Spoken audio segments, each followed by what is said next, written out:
Gracias, presidenta. Señorías, bos días.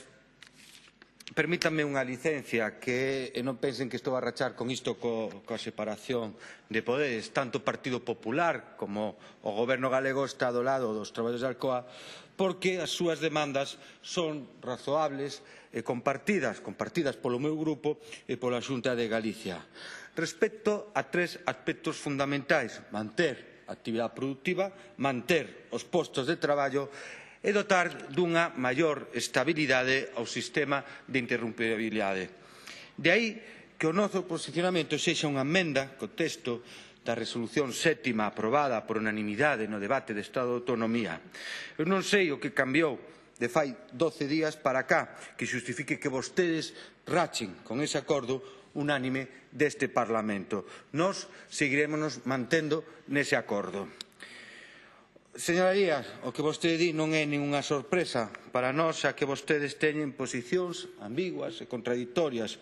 Por un lado piden unha cousa un día e por outro lado piden outra. Hoxe piden garantir a actividade de postos de traballo, pero o día seguinte vostedes pedirán o peche das plantas térmicas de Meirama, das Pontes, de Ence, de Reganosa, de Elnosa, o que supodía a perda de máis de 15.000 postos de traballos, 15.000 galegos e galegas que perderían o seu posto de traballo. Señorías, indo ao fondo e o que realmente importa, a mellor política enerxética é conseguir un sistema eléctrico seguro, fiable, sostible e competitivo.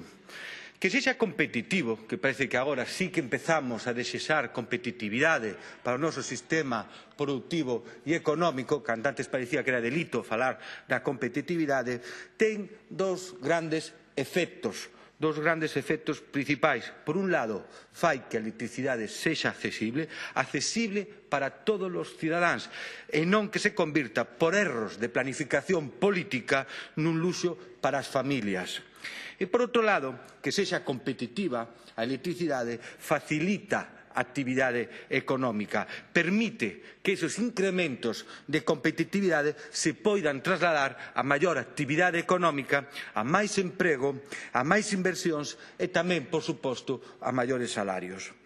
Os prezos eléctricos no sector industrial mantivéronse relativamente estables entre os anos 2012 e 2014, según os datos de Eurostat. Este ano todo parece que esa estabilidade vaise manter e incluso é probable que en próximas datas poida haber importantes redución dos prezos da electricidade. Claro, pero isto contrasta, señorías, coa forte subida entre os anos 2004 e 2011, onde o prezo da electricidade medrou en preto dun 115%. Máis que duplicouse o prezo da electricidade.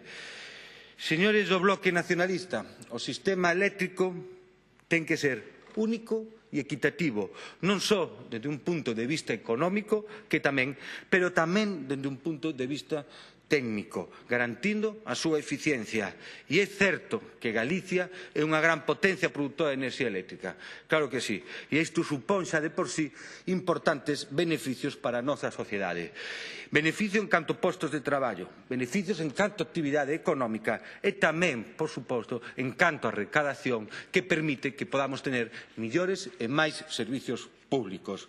Pero vostede sabe, señoría, que como consecuencia da dispersión demográfica, da orografía do noso país, da climatoloxía e tamén da propiedade do solo, os custes por transporte e distribución aquí son máis altos que noutros lugares. Pero nós pagamos o mesmo prezo que calquera consumidor do resto do Estado. Pero diso vostede non fala. Señorías, e xa para rematar, en este contexto, o Goberno galego traballou para que en España e en Galicia se integraran nun mercado europeo único de electricidade que garanta un suministro a fogares e empresas en maiores condicións de eficiencia, de seguridade e de competitividade. Entre tanto, señorías, algúns dos grupos da oposición só pensan en unha Galicia illada que rache cos acordos e que buscan a confrontación. Mais nada, moitas gracias. Gracias, señor Trenor. Grupo Mixto, señora Martínez.